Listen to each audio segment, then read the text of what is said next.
Middle east में तनाव पहले ही चरम पर है और अब तेहरान से आया एक दावा दुनिया भर की सैन्य एजेंसियों का ध्यान खींच रहा है। ईरान के इस्लामिक रेवोल्यूशनरी गार्ड कॉर्प्स यानी IRGC का कहना है कि उसने अमेरिका के सबसे ताकतवर युद्धपोतों में से एक USS एब्राहम लिंकन को निशाना बनाया है। ईरान के मुताबिक ये हमला मिसाइल और ड्रोन के जरिए किया गया। तेहरान का दावा है कि यह हमला ओमान की खाड़ी में हुआ, जो दुनिया के सबसे संवेदनशील समुद्री इलाकों में से एक माना जाता है। ये वही इलाका है जहां से कुछ ही दूरी पर हॉर्मुज़ जलडमरू मध्य मौजूद है और यहीं से दुनिया के करीब 20% तेल की सप्लाई गुजरती है। यानी अगर यहां किसी भी तरह का सैन्य टकराव बढ़ता है तो उसका असर पूरी दुनिया की अर्थव्यवस्था पर पड़ सकता है। ईरान के सैन्य मुख्यालय खातम अल अनबिया सेंट्रल हेडक्वार्टर के मुताबिक उस वक्त अमेरिकी सुपर कैरियर ईरान की समुद्री सीमा से करीब 340 किलोमीटर दूर ऑपरेट कर रहा था। तेहरान का कहना है कि उसी दौरान IRGC ने मिसाइल और ड्रोन लॉन्च किए और अमेरिकी कैरियर स्ट्राइक ग्रुप को निशाना बनाया। ईरानी मीडिया रिपोर्ट्स के मुताबिक इस हमले में 4 बैलिस्टिक मिसाइलें दागी गईं। ईरान ने यह भी दावा किया है कि हमले के बाद अमेरिकी कैरियर स्ट्राइक ग्रुप को इलाके से पीछे हटना पड़ा और वो करीब 1000 किलोमीटर दूर चला गया।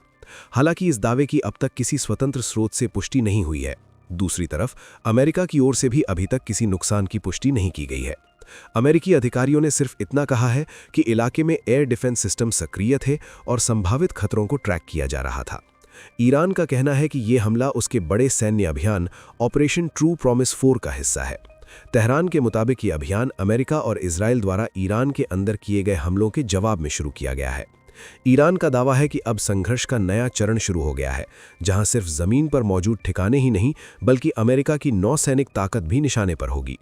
अब सवाल ये भी है कि जिस जहाज को निशाना बनाए जाने का दावा किया गया है वो आखिर कितना शक्तिशाली है।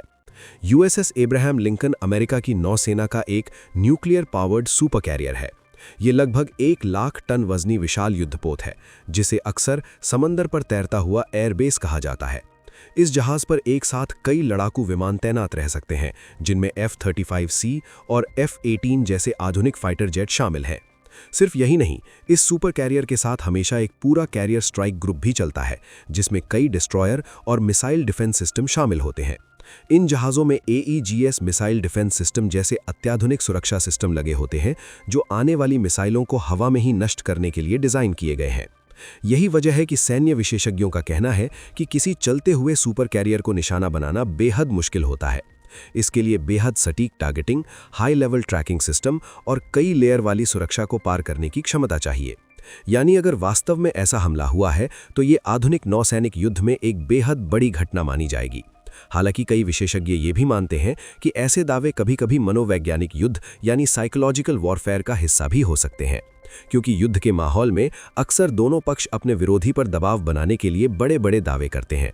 फिलहाल अमेरिका ने ईरान के दावे की पुष्टि नहीं की है और ना ही किसी नुकसान की जानकारी दी है, लेकिन इतना जरूर है कि मिडिल ईस्ट में पहले से चल रहे तनाव के बीच ये दावा हालात को और ज्यादा गंभीर बना सकता है।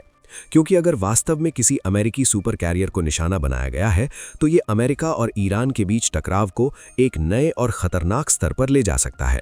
दुनिया की नज़र अब इस बात पर टिकी है कि अमेरिका इस दावे पर कैसी प्रतिक्रिया देता है और क्या मिडिल ईस्ट का ये तनाव आगे और बढ़ने वाला है या नहीं।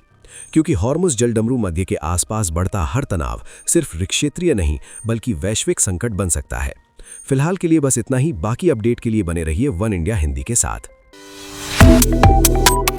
Subscribe to One India and never miss an update. Download the One India app now.